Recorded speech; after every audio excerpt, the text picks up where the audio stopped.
안녕하십니까. 개혁주의 예정론 57번째 시간입니다. 오늘은 5가지 교리들 중에서 4번째 교리를 비교해 보도록 하겠습니다. 알미니안주의의 설명에는 효과적으로 저항될 수 있는 성령이라는 제목을 붙입니다.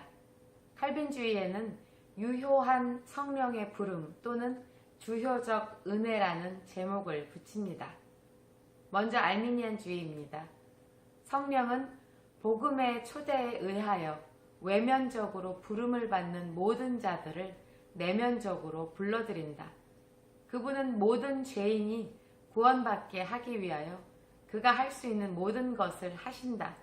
그러나 인간은 자유의지가 있기 때문에 성령의 부름에 저항할 수가 있다. 성령은 죄인을 그가 믿을 때까지 그를 중생시킬 수 없다. 새로이 탄생되기 전에 신앙이 있게 되면 신앙으로 새로운 탄생이 가능하게 된다. 우리가 성령 하나님의 역사하심을 설명할 때 신학적인 용어로 외적 부르심, 내적 부르심이라는 용어를 사용합니다. 간단하게 설명드리자면 외적 부르심은 예수 그리스도를 믿으라 이런 복음의 선포를 말합니다. 내적 부르심은 그 외적 부르심, 즉 복음에 계시된 진리를 도구로 해서 주로 복음이 전해질 때 성령 하나님이 그 내적인 마음에 역사하셔서 그것을 믿게 하시는 것을 의미합니다. 알미니안주의는 외적 부르심이 있을 때 성령 하나님의 내적 부르심도 함께 이루어진다고 말합니다. 성령 하나님께서 죄인이 그리스도를 믿게 하기 위해서 온갖 일을 다 하신다고 설명합니다. 할 수 있는 것을 모두 하시나 사람의 마음에 역사하실 수 없고 그 사람에 의해서 저항될 수 있고 성령의 뜻은 꺾여질 수 있다고 말합니다.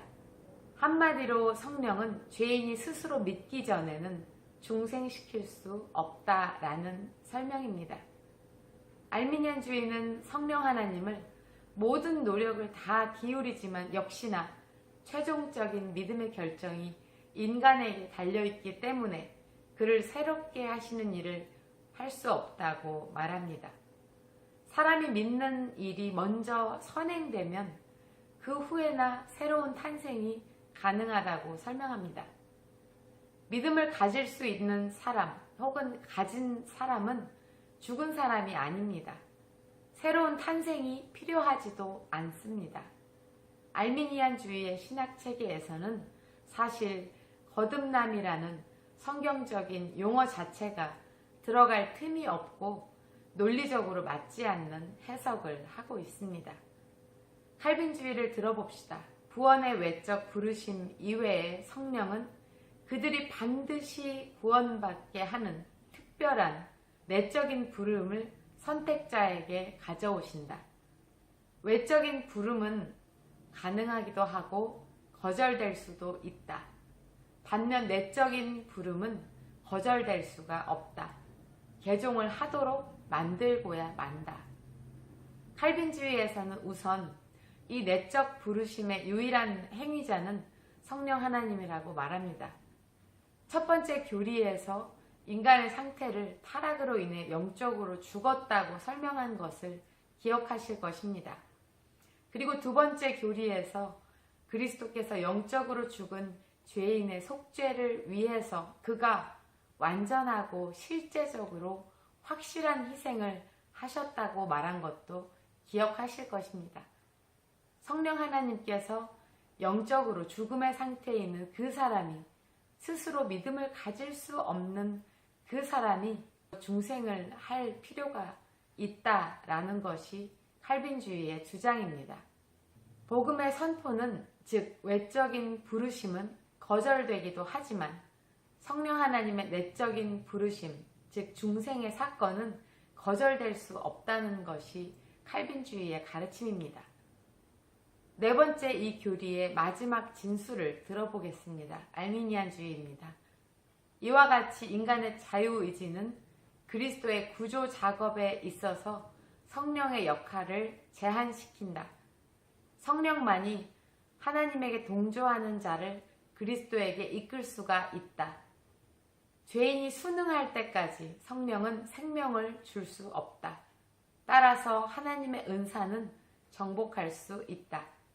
하나님의 은사는 인간이 저버릴 수도 있고 왜곡시킬 수도 있다. 알미니안주의는 아주 노골적으로 처음부터 끝까지 인간의 자유의지를 최고 우위에 둡니다. 성령 하나님의 역사도 그의 역할도 모두 인간 아래에 있다고 말합니다. 사람이 어떻게 하느냐에 따라 성령 하나님의 역사하심의 성공 여부가 달라집니다. 새로 살리시고 구원하시는 성령 하나님은 인간에 의해서 좌절됩니다. 칼빈주의의 마지막 진술을 들어봅니다.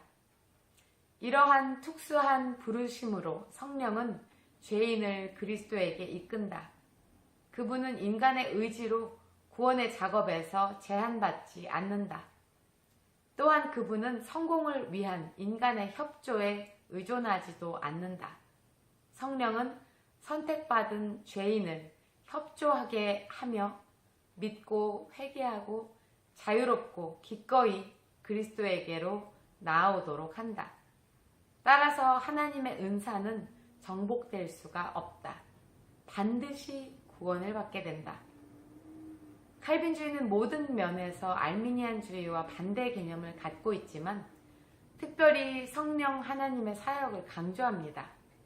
인간이 영적으로 죽었기 때문에 스스로는 하나님을 택하는 일을 할 수 없기 때문에 타락한 이래로 죄에 종속되어 있기 때문에 성령 하나님의 주권적인 중생케 하심, 즉 내적이고 효과적인 부르심이 반드시 필요하다고 강조합니다.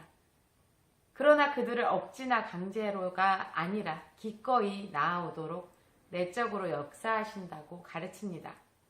그리고 결론 내리기를 성령 하나님께서 중생케 한 자는 반드시 구원을 받는다라고 말합니다.